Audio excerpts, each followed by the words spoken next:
Hey everybody, Ben here with Sauna Marketplace. Today we are going to be looking at the Auroom Libera. This quality sauna comes from Estonia, is made under the Auroom brand.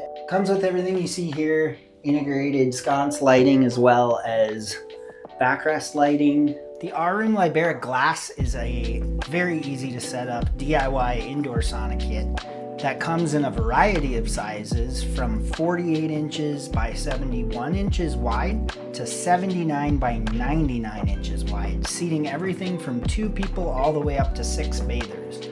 With adjustable hinges, you can have the door open on either the left or the right side, and it comes in 3 available wood types: aspen, alder, and thermo aspen. Super tight grain, super comfortable to sit on. Yeah.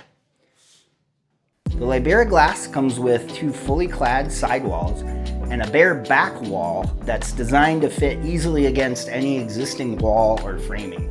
And if the full glass front isn't your vibe, check out the Libera wood with a glass door and matching front cladding.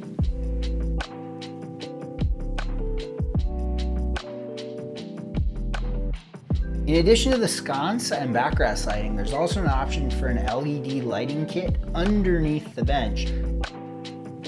And all Auroom saunas come with a premium accessory kit that includes a bucket and ladle, thermometer and hygrometer, sand timer, an aroma set of 5 scents, a sauna hat, and a sauna pillow. Upper and lower benches allow for various temperature preferences and a maximized floor plan that utilizes the space in the best way possible. All of these features in the Libera Glass come together to make a sauna experience unlike any other. So that pretty much sums up our tour of the Auroom Libera. This beautiful unit comes with everything you see here, variable different heater options, included light kit. You can come find us at saunamarketplace.com and we'll set you up with the perfect heat for your space. Thanks.